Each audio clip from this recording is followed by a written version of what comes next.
नामापिते च मधुरं मधुरं स्वरूपं कर्मापिते च मधुरं मधुरा स्मृतिश्च बुद्धिं प्रबोधय प्रभो मधुबोधशक्तिं विद्यां प्रयच्छ परमां परिभावयामि। कोमलं कूजयन् वेणुं श्यामलोऽयं कुमारकः वेदवेद्यं परं ब्रह्म भासतां हृदये मम। कूजन्तं राम रामेति मधुरं मधुराक्षरम् आरुह्य कविताशाखां वन्दे वाल्मीकिकोकिलं।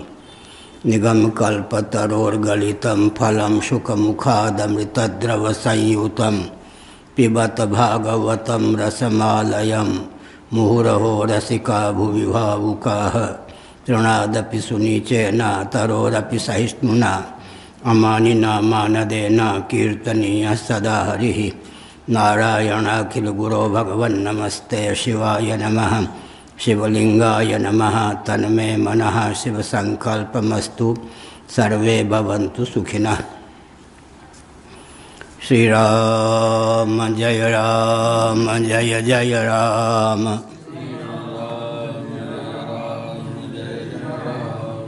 धर्म की अधर्म का प्राणियों में विश्व का गौमाता की गोहत्या भारत सर्वभूत हृदय धर्म सम्राट श्री स्वामी करपात्री जी महाराज की, श्री जगन्नाथ महाप्रभु की, श्री बलभद्र महाप्रभु की, भगवती सुभद्रा देवी की।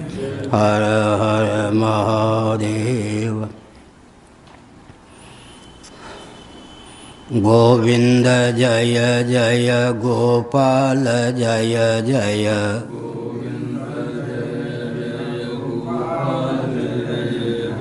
राधा रमण हरि गोविंद जय जय।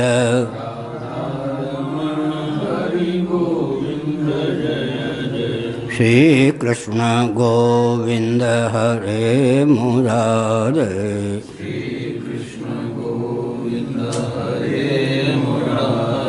हे नाथ नारायण वासुदेव।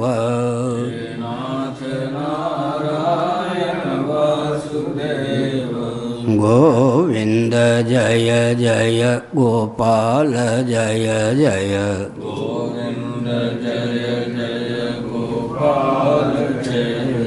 राधा रमण हरि गोविंद जय जय।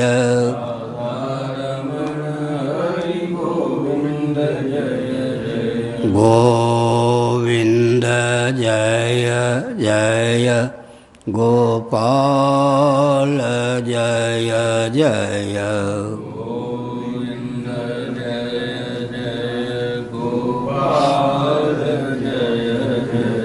राधा रमण हरि गोविंद जय जय।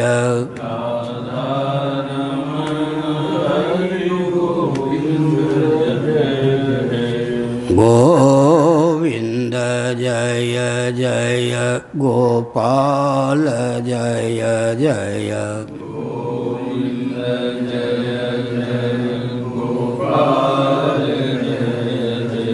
राधा रमण हरि गोविंद जय जय।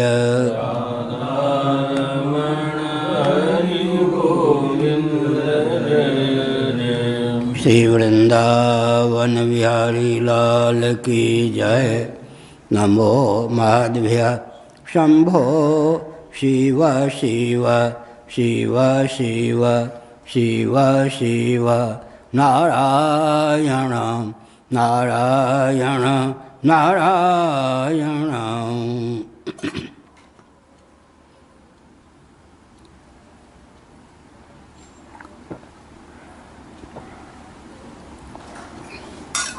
श्रीमद्भागवत सप्तम स्कंध अध्याय 7 श्लोक 18 से। जन्माद्या सद्मे भावा दृष्टा देहस्य नात्मनः फलानामिव वृक्षस्य कालेनेश्वरमूर्तिना आत्मा नित्यो व्ययः शुद्ध एक क्षेत्रज्ञ आश्रयः अविक्रिय स्वदृग्हेतुर्व्यापको संज्ञनावृतः एतैर्द्वादशभिर्विद्वान् आत्मनो लक्षणैः परैः अहं ममेत्य सद्भावं देहादौ मोहजं त्यजेत् स्वर्णं यथा ग्रावसु हेमकार क्षेत्रेषु योगैस्तदभिज्ञ आप्नुयात् क्षेत्रेषु देहेषु तथात्मयोगैरध्यात्मविद्ब्रह्मगतिं लभेत। नारायण। श्रीमद्भागवत सप्तम स्कंध अध्याय 7 श्लोक 18।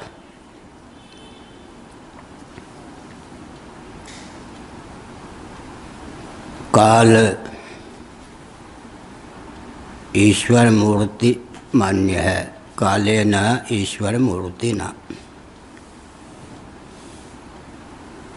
ऋतु आदि उसके अवयव मान्य हैं।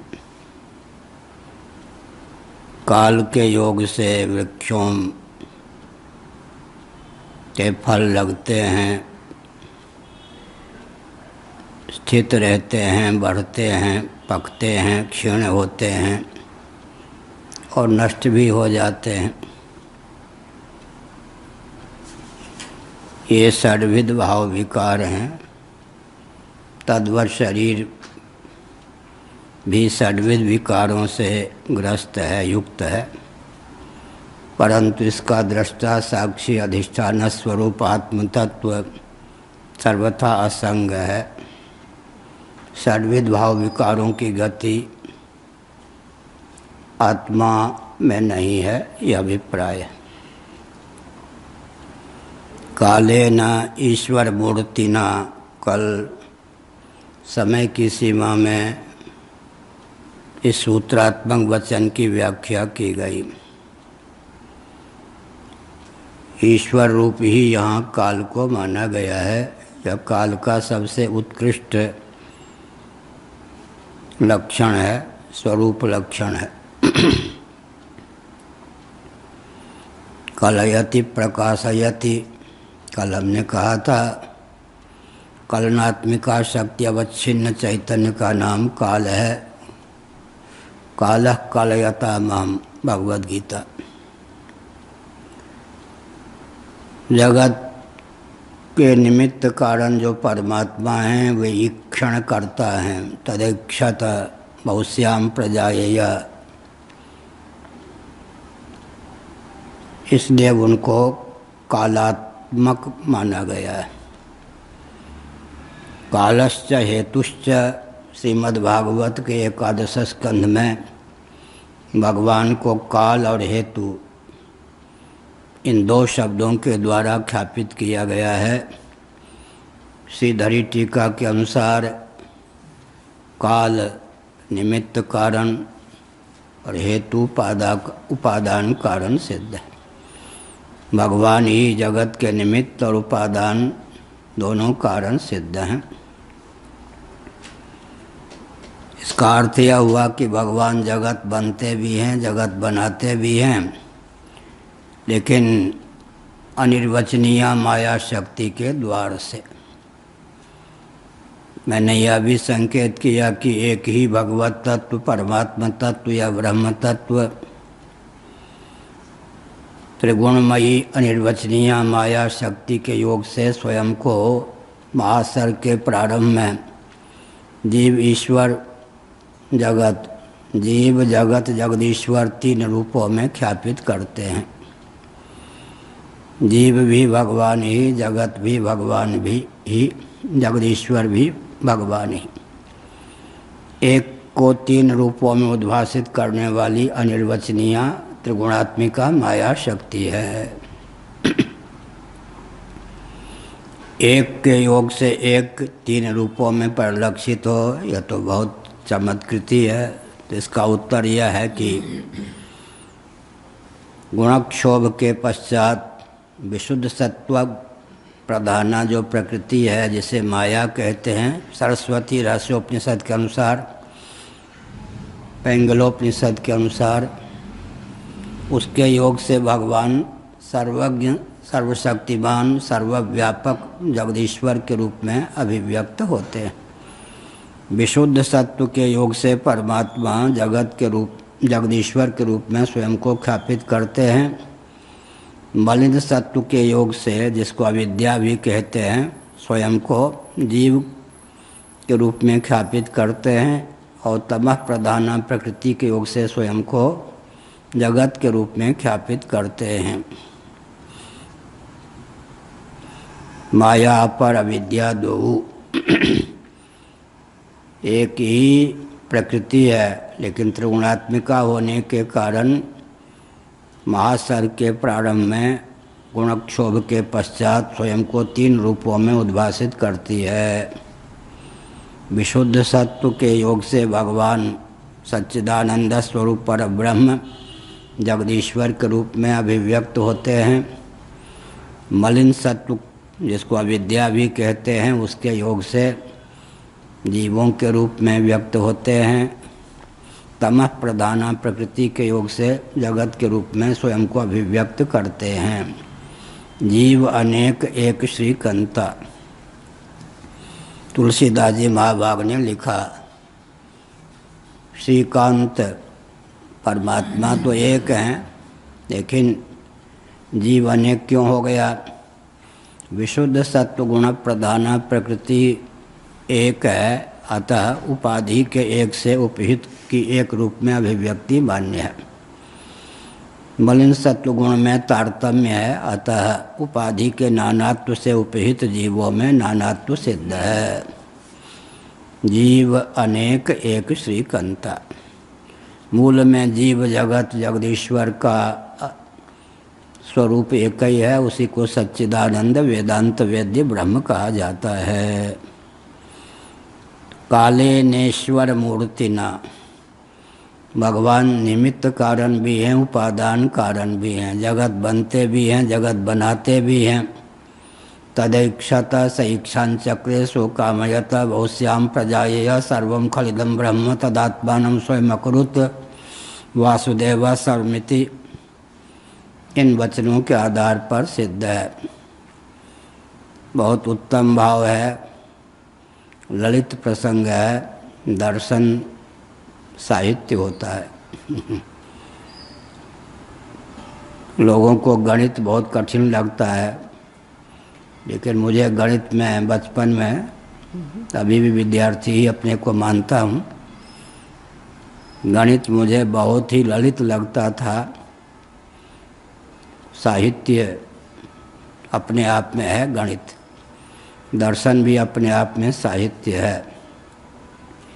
इसीलिए साहित्य दर्शन एक छोटी सी पुस्तिका हमारे यहाँ से प्रकाशित है, जिसमें साहित्य किस प्रकार दर्शन है उसको ख्यापित किया गया है। तो हमने एक संकेत किया। क्या संकेत किया? भगवान तो सच्चिदानंद स्वरूप ही हैं, लेकिन माया शक्ति में त्रिविधता के कारण 3 रूपों में व्यक्त होते हैं। श्रीमद् भागवत के 12वें स्कंध में एक दृष्टांत प्रस्तुत किया गया है। एक ही तेज है, लेकिन वह तेज अधिभूत नील पीत श्वेत आदि रूपों के रूप में स्वयं को उद्भासित करता है।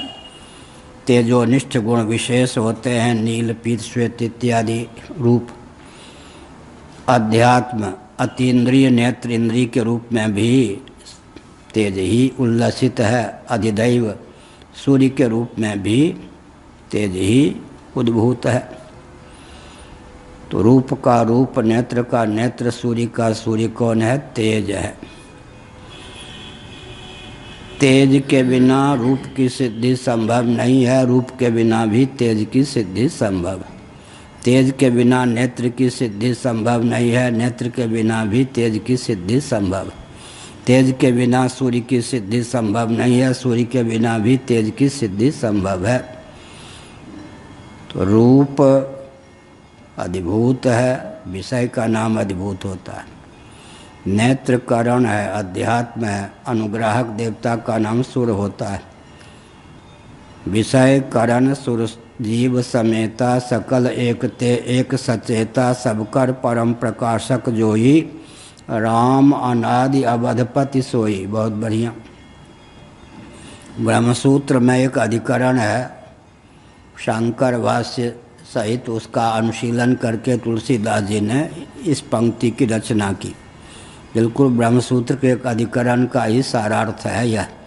विषय करण सुरजीव समेता, सकल एकते एक सचेता, सबकर परम प्रकाशक जोई, राम अनादि अवधपति सोई।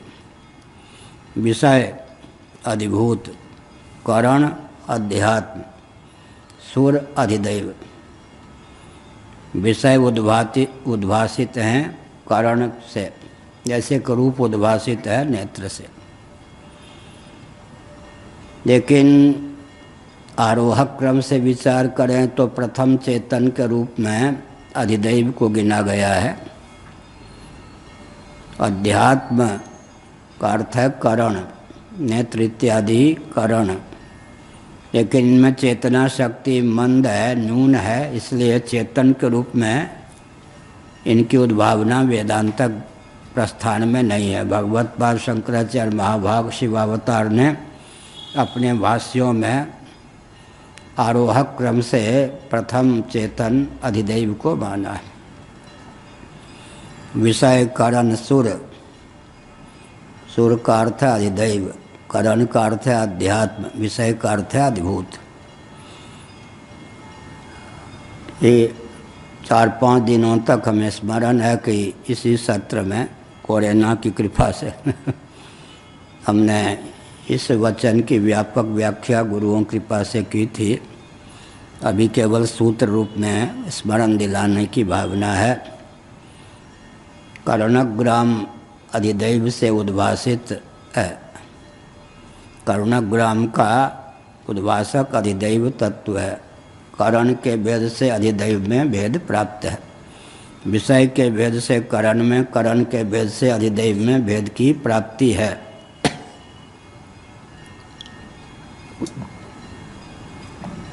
लेकिन विषय करण और अधिदैव के भेद से भी जीव में भेद की प्राप्ति नहीं है। शब्द स्पर्श रूप रस गंध, ये 5 विषय हो गए। एक एक विषय के ग्रहण के लिए भगवत कृपा से हमको एक एक ज्ञानेंद्रिय प्राप्त है। एक एक विषय के विसर्जन के लिए एक एक कर्मेंद्रिय प्राप्त है। विषय के भेद से करण में भेद, इसको पंचदशी काटने का भेदोपाधिक। कोई ऐसा करण हमारे पास नहीं है।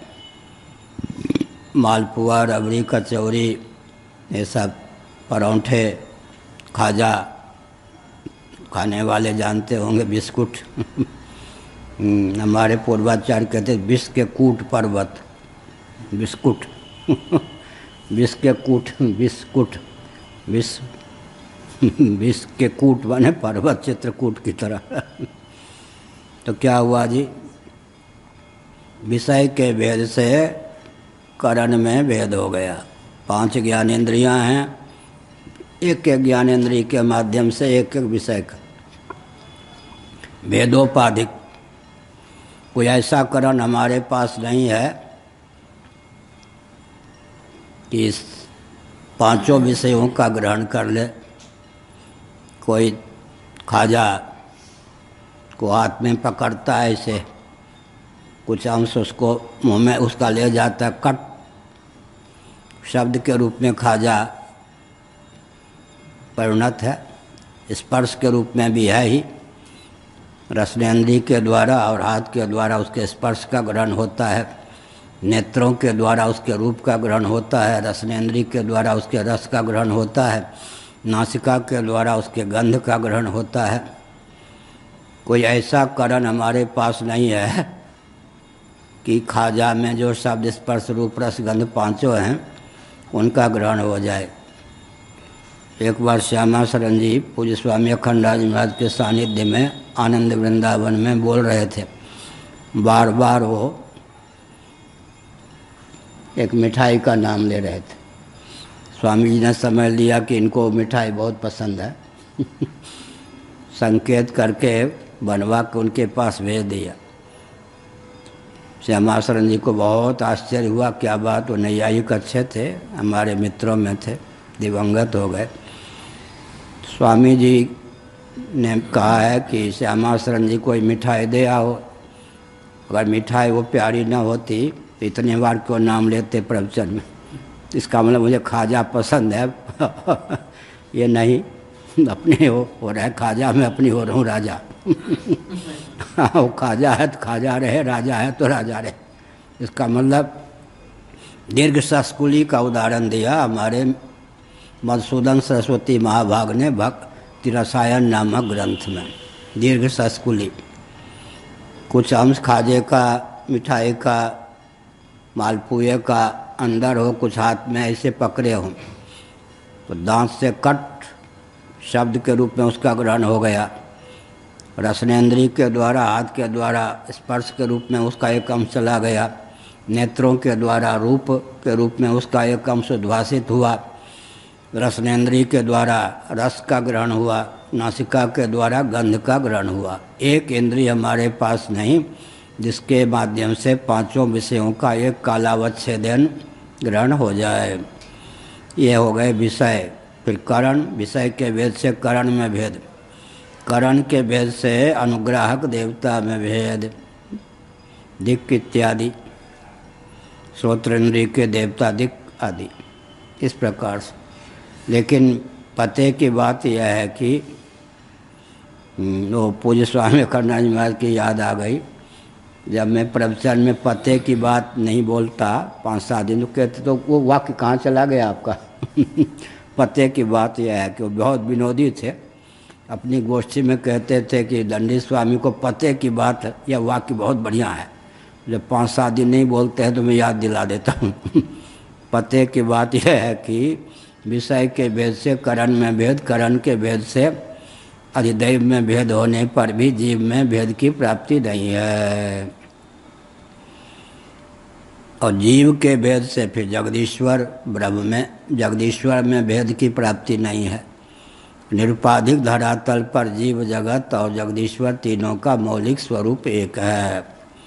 काले नेश्वर मूर्तिना, कल कहा था ईश्वर ही मुख्य काल हैं। अब हम विचार करें तो काल का मौलिक स्वरूप ईश्वर, जिनका काल रूप में ताता अशुभ और अशुभ कर्मफल दाता। तुलसीदास जी की पंक्तियों पर हम मुग्ध होते हैं।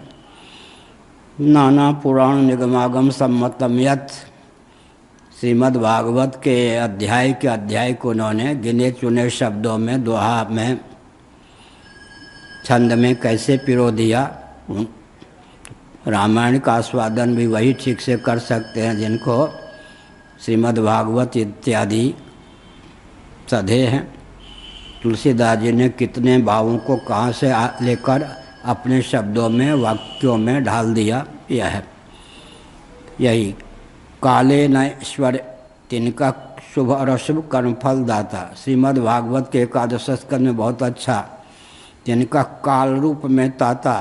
ये तो भागवत के 11 स्कंद के एक अंश का अनुवाद मात्र है। भगवान ने कहा कि जो आस्तिक हैं उनको पहले भय प्राप्त होता है।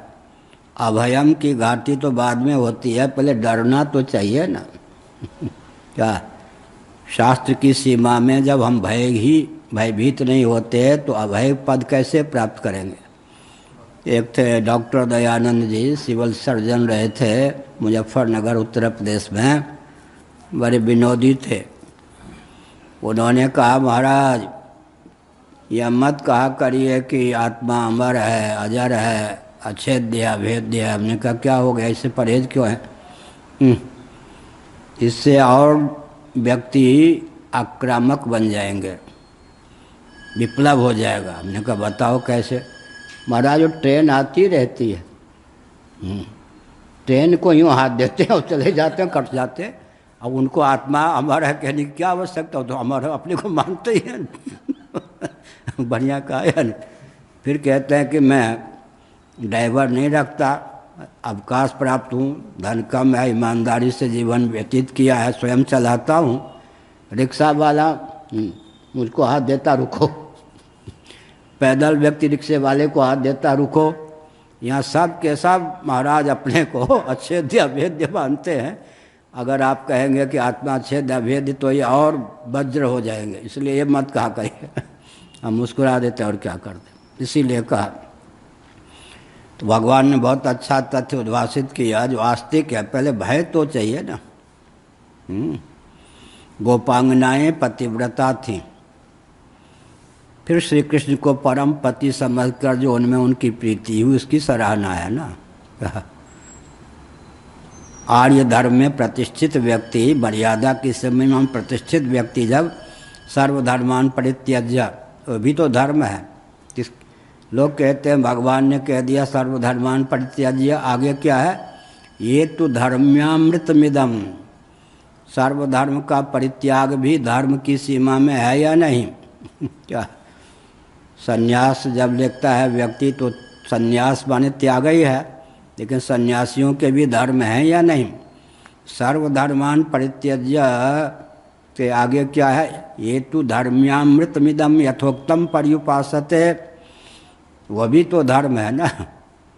सर्वधर्मों का परित्याग भी एक धर्म है, इसलिए धर्म का अतिक्रमण कहाँ हुआ, इधर ध्यान नहीं जाता है। तो अर्थ क्या हुआ, जो आस्तिक हैं पहले मर्यादा की सीमा में भयभीत तो होना सीखें।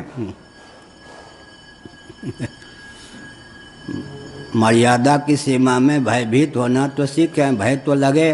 तो भगवान श्री कृष्ण का वचन है श्रीमद् भागवत के 11 स्कंध में, क्या वचन है,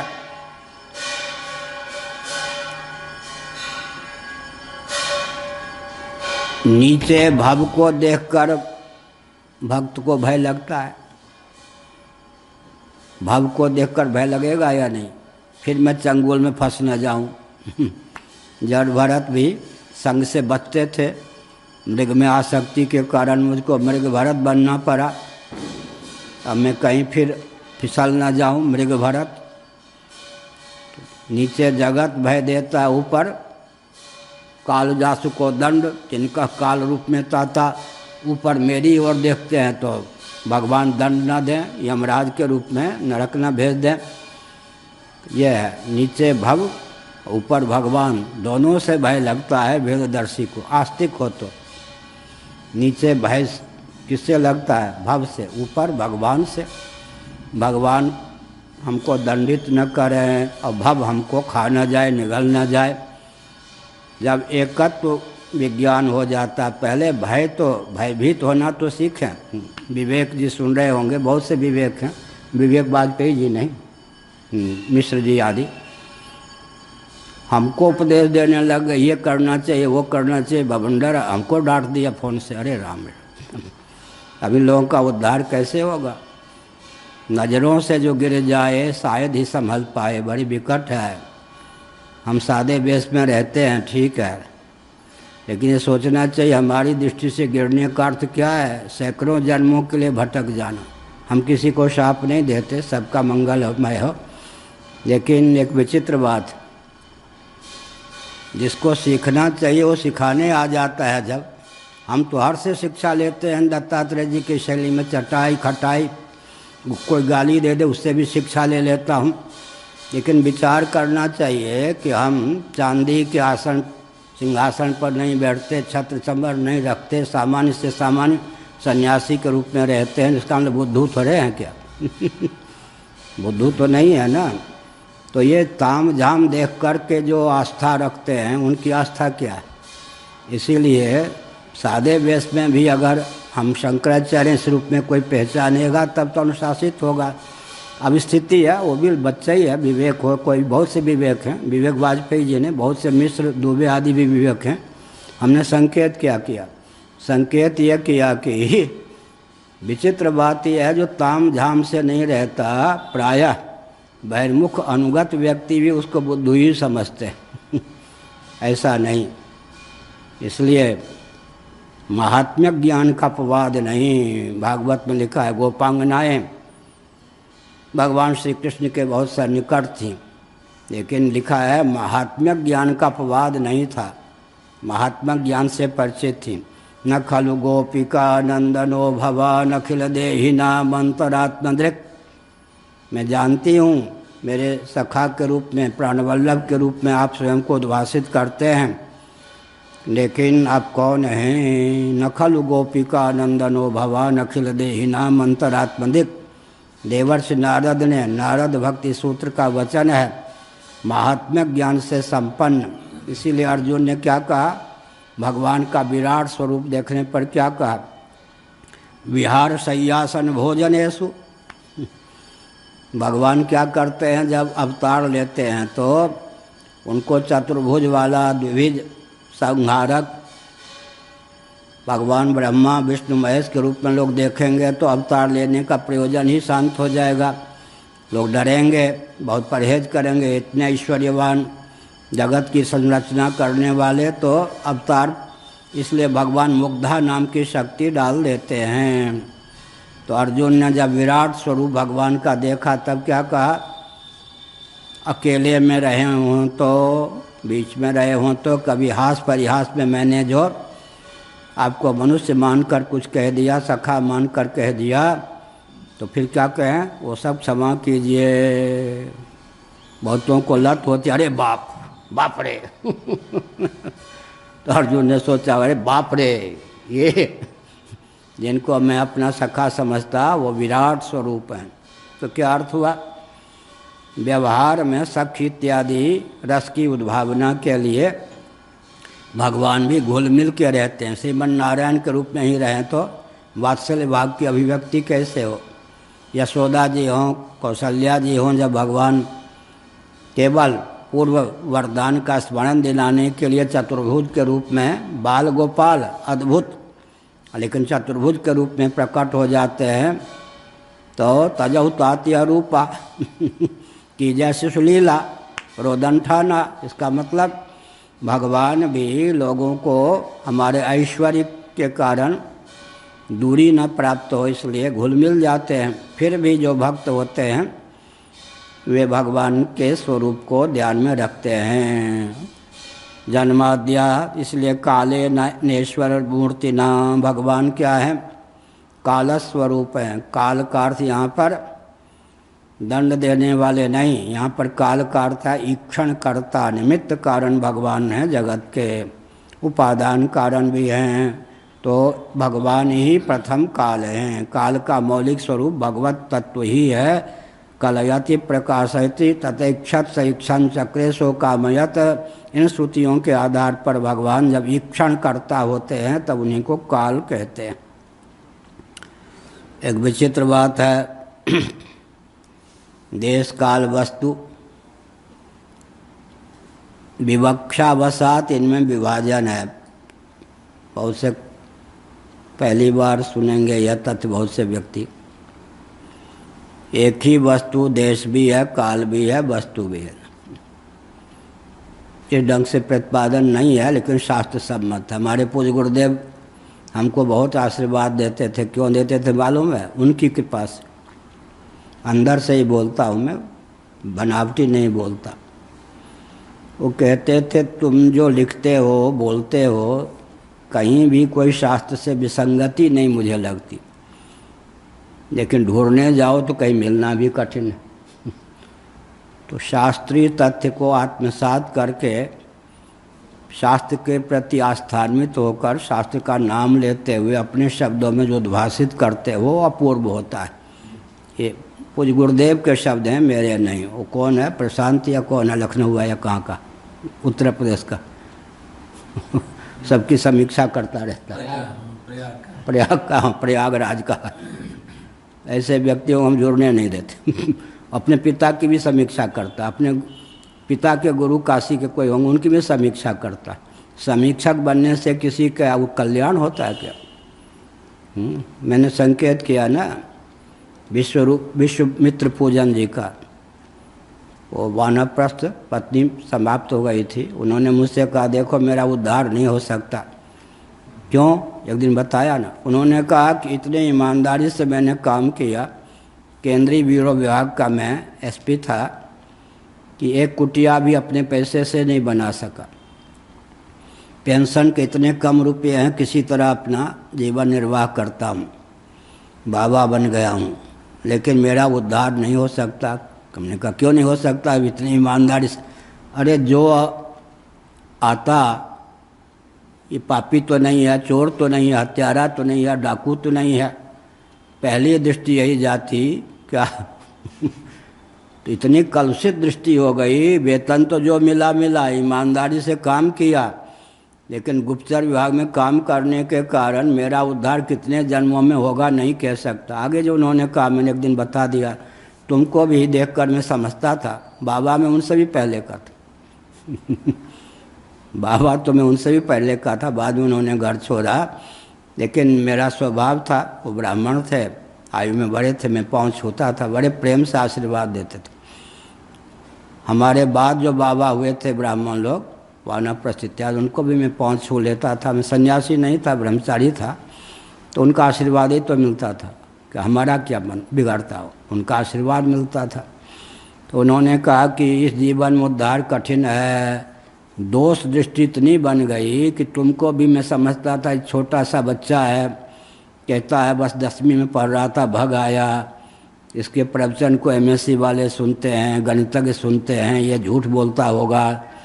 और उनको लगता था धनी घर का जरूर होगा, बहुत योग्य होगा, कहीं गुप्तचर तो नहीं है, कहीं किसी को मार के तो नहीं भगा है इसी गुणधुर में कई नैमिषारण्य के, तो उससे हमको शिक्षा मिली। डिप्टी कलेक्टर रिटायर बाबा हो गए, कोई कलेक्टर हो गए, और कोई एसपी थे, कोई डीएसपी थे। वो सब आश्रम जो था दाढ़ी बढ़ाए, बहुत भव्य लगते थे सब के सब, लेकिन वो आश्रम इसी से विकृत हो गया। क्यों? वो कोई गुप्तचर विभाग का था, तो उसको कोई व्यक्ति, उसकी दृष्टि में कोई व्यक्ति 15 साल से पहले संत सिद्ध ही नहीं हो सकता था। बुरा तो नहीं है, ऐसा तो करके नहीं आया है दोष दृष्टि इतनी, तो जीविका ही है ना। जीविका ने जीवन का फरण कर लिया। ईमानदार व्यक्ति भी अगर जीविका इसे अपनाता है जिसमें दोष दर्शन है, तो उसका जीवन बर्बाद हो जाता है। इसलिए हमने कहा जीविका का भी प्रभाव पड़ता है। भगवान काल स्वरूप हैं, ईश्वर हैं, तो मैंने संकेत किया देश काल वस्तु में क्या है, भावना की दृष्टि से विभाजक रेखा है। कुछ नई बात आपको लगेगी।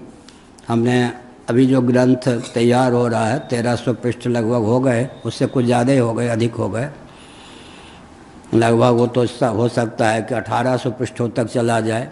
नाम दे देकर विषय के अनुसार 2-4 ग्रंथों में दाना पानी होने पर उसका प्रकाशन होगा। मेरी दृष्टि में मुझे नहीं लगता मैं लेखक हूँ। यहाँ के पूर्वाचार्यों की कृपा से, इष्ट देव की कृपा से ग्रंथ बहुत उत्तम ढंग से, शैली की दृष्टि से भी और प्रतिपाद्य विषय की दृष्टि से भी अद्भुत ग्रंथ भगवान तैयार करवा रहे हैं।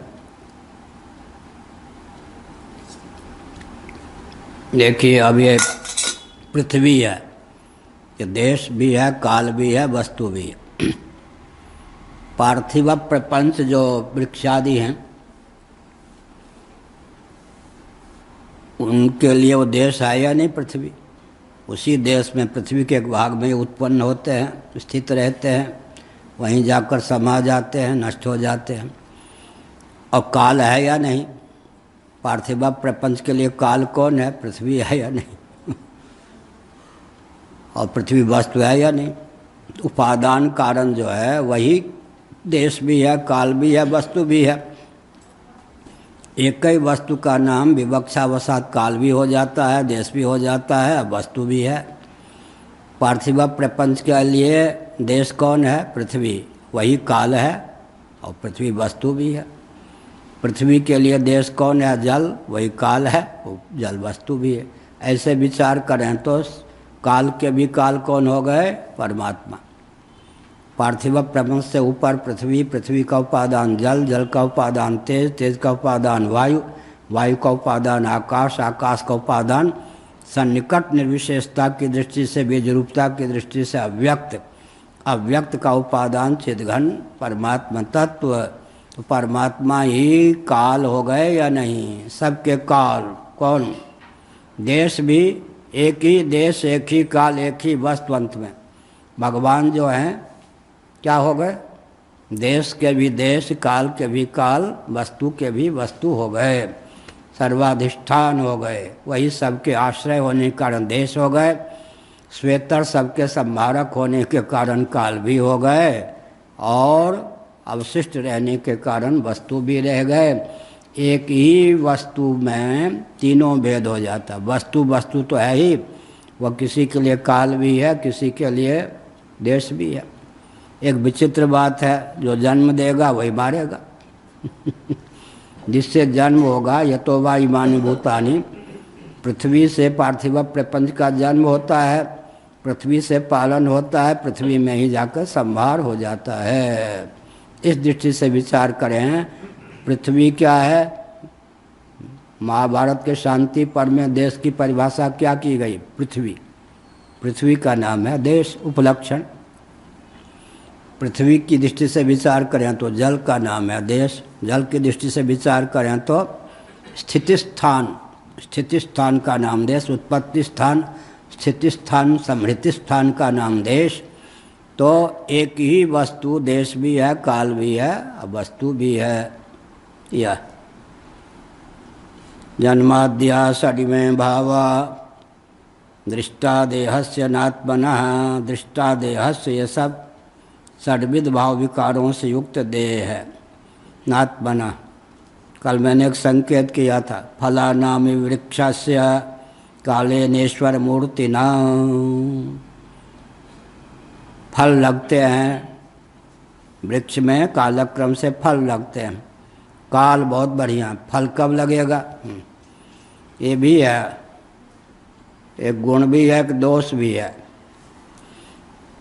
बिना ऋतु के फल लग जाए तो समझना चाहिए विपत्ति, आपत्ति, घोर संकट आने की संभावना।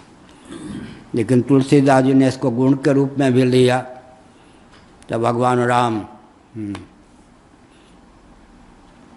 भरत जी लौट रहे थे मिल कर के, तब सोचा कि अक्षौणी सेना लेकर गए थे, कोई हमला करने थोड़े गए थे क्या? राज्याभिषेक कर दूंगा राम जी को। राम जी ने मर्यादा का पालन किया, भरत जी की महिमा बढ़ी। लौट रहे थे तो फिर क्या हुआ जी? जितने वृक्ष थे बबूल आदि के भी, वो सब के सब बढ़िया फल देने लग गए। ऋतु अनऋतु का ज्ञान रखे बिना ऐसा हो गया। तो ये सुमंगल सूचक भी है और अमंगल सूचक भी है। किसी वृक्ष में बिना ऋतु के ही फल लग जाए तो अमंगल सूचक भी है और कहीं मंगल सूचक भी है। यहाँ तो मंगल सूचक है रामचरितमानस में। बबूल इत्यादि भी बहुत मधुर फल देने लग गए। जो देखो वही राम जी के परिकर की, भरत जी के परिकर की सेवा के लिए सबने अवसर ढूंढ लिया। लेकिन बिना काल के कोई घटना घट जाए तो समझना चाहिए विप्लव है। यही का कालेनेश्वर मूर्ति नाम। तो देश काल वस्तु एक ही वस्तु है, पदार्थ है। विवक्षावशात वह देश भी है, काल भी है, वस्तु भी है। मैं ये सब कितना खोल के क्यों बोलता हूँ गुरुओं के पास? इसलिए बोलता हूँ सावधान। इस प्रकार का ज्ञान विज्ञान नहीं होगा तो इस रॉकेट, कंप्यूटर, एटम, मोबाइल के युग में कोई गिनेगा हमको? देखिए 40 साल 50 साल पहले और अब में बहुत अंतर आ गया। हम बचपन के बाबा हैं हम लोग। तो पहले क्या होता था, कोई महात्मा होते थे, निकेश जी जैसे कोई बुद्धिमान व्यक्ति, बुद्धिमान निंदा नहीं कर रहा, ऋषिकेश जी पूछ देते प्रश्न, है अनधिकारी है भक्त। वो ये नहीं कहते थे मुझे इस प्रश्न का उत्तर नहीं आता। लोग इतने आस्तिक होते थे, हाँ भाई हम अनधिकारी होंगे, ये नहीं समझते थे। अब अगर कहेंगे कोई प्रश्न कर दे, उत्तर नहीं आता है, अनधिकारी और समझेगा अनधिकारी क्यों, तो लड़ने लग जाएगा। तुम्हें ज्ञान नहीं है, काम का हमको मूर्ख बनाते, तुम मूर्ख राजो, ये कह देगा। अंतर पड़ गया ना, बहुत अंतर पड़ गया। क्या पहले हमने देखा है, हाँ, एक दंडी स्वामी थे, नाम नहीं लूँगा, भावेश्वर मंदिर में प्रवचन कर रहे थे। हमारे पूज्य गुरुदेव के पहले ब्रह्मचारी थे, महाराज ने दंड नहीं दिया तो सिर्फ महाराज गुरुदेव के गुरुदेव से दंड ले लिया। तो वो प्रवचन करके लौटे, 72 की बात, भावेश्वर में। मैं उसी साल वृंदावन में गया, तब पूज्य स्वामी अखंडानंद के यहाँ मैंने बड़ी आस्था पूर्वक प्रश्न कर दिया, अनधिकारी का भक्त, ऐसे डांट दिया। अब नाम भी ले लें, अब उनका शरीर नहीं है, ब्रह्मलीन प्रकाशानंद जी दंडी स्वामी उन्हीं का चलवा घूमता रहता है, कथावाचक क्या क्या बन के छत्तीसगढ़ में प्रकाशानंद जी महाराज तू पंचदशी पढ़ा है, कुछ पढ़ा है, गुरुमुख से कुछ जानता है, प्रश्न कर दिया, मूर्ख राजकाई। अब वो अब लोगों को हमने संकेत किया, लोगों ने कहा जिसको आपने डांटा है वो 12 साल से यहाँ कथा कह रहे हैं, आप आए, आप वृद्ध हैं, दंडी स्वामी, इसलिए उन्होंने कहा उन्हीं से कथा कहलवाओ, आपने डांट दिया खामखा, क्या करें, ऐसा गंभीर प्रश्न कर दिया, तो डांटने के अलावा मेरे पास चारा क्या था और क्या, ये नहीं, इसीलिए कहा। तो इस समय मैंने कहा था कि रॉकेट, कंप्यूटर, एटम, मोबाइल का युग है, अनधिकारी कह के, मूर्ख करके किसी को बरगला नहीं सकते। इस समय और संकट के समय में, संक्रमण काल में गिने चुने व्यक्तियों को सत संप्रदाय और ये सब जो वांग्मय हैं, इनकी रक्षा के लिए, इनकी प्रति आस्था बनी रहे, इसलिए बहुत परिश्रम करना चाहिए। क्या हमने बताया, प्रसाद पाता हूँ, वो भी एक प्रकार से अध्ययन अध्यापन होता है। कंप्यूटर पर जो ग्रंथ लिखता हूँ, ऋषिकेश ब्रह्मचारी जी सुनाते हैं, वो भी एक प्रकार से, मैं 15 मिनट में भोजन करता हूँ, आध घंटा लग जाता है, सुनता रहता हूँ, वो भी एक, भोजन करना भी एक प्रकार से अध्ययन ही चलता है। तो हमने संकेत किया, क्या संकेत किया, इस समय कलयुग के अंतिम चरण में भगवान वेदव्यास जी ने इन सबको बनाया या नहीं। वो जानते थे कि मेधा शक्ति तो दुर्बल होगी लोगों की, फिर इतने ग्रंथ, महाभारत, 18 पुराण और पुराण बना के क्यों रख दिया, ब्रह्मसूत्र। 1 करोड़ में कोई एक व्यक्ति भी माई का लाल इनको पढ़ेगा तो बीज की रक्षा होगी, यही ना, बीज की रक्षा होगी। इसलिए इस समय ज्ञान विज्ञान का ह्रास हो रहा है, लेकिन भगवान हम लोगों को निमित्त बनाकर ऐसे ज्ञान विज्ञान को उद्भासित करवा रहे हैं, जिससे क्या होगा, सत संप्रदाय की परंपरा की रक्षा होगी। श्री राम जय राम, जय जय राम,